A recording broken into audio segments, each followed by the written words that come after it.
Once upon a time, at the edge of a quiet forest, there was a tall tree with a cozy little house built high among its branches. Inside lived a girl named Rapunzel. She had very long golden hair that shimmered like sunlight and a gentle heart full of questions. Her hair was so long she could braid it and wrap it around herself like a warm blanket. She lived with a kind woman named Mira, who had cared for her since she was small.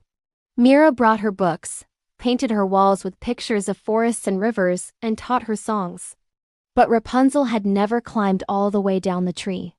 She could see the ground from her window, and sometimes she felt a flutter of excitement, and sometimes a tiny flutter of fear. "The world is big and full of surprises," Mira would say gently. "One day, when you feel ready, you can explore it."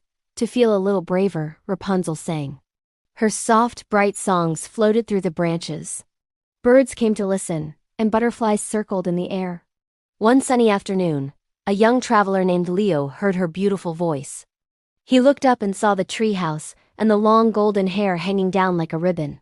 "Hello up there," he called kindly. "Your singing is beautiful." Rapunzel peeked over the windowsill, her heart beating fast. "Hello," she replied softly. "My name is Rapunzel.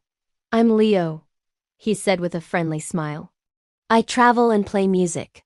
I've never seen a treehouse so high." "Do you live there all the time?" Rapunzel nodded.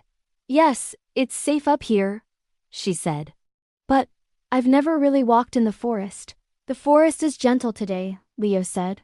"Maybe one day, if you like, I can show you my favorite spots. We can start with just a very small adventure." That evening, Mira showed Rapunzel a map she had drawn. It showed the tree, a small river, and a flower field not far away. "We can take small steps," Mira said. The next day, Mira and Rapunzel climbed down to a wide, strong branch. Leo waited at the bottom, smiling. "You're doing great," he called. On the second day, she climbed a little farther.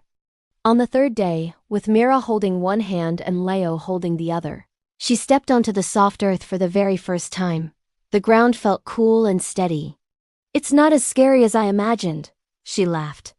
They took short walks to the river and the flower field. Each day, Rapunzel became a little braver. The treehouse was no longer a place she was afraid to leave, but a special home to return to after every adventure. One afternoon, they sat together on a hill overlooking the forest. "I used to think being brave meant never being afraid," Rapunzel said. "But now I know that being brave means trying new things, even when your knees shake a little." Myra smiled. "Exactly. Courage grows one small step at a time. Remember, it's okay to feel shy or scared when you try something new. You don't have to do everything in one day. With kind friends and tiny brave steps, you can slowly discover how big and beautiful your world can be."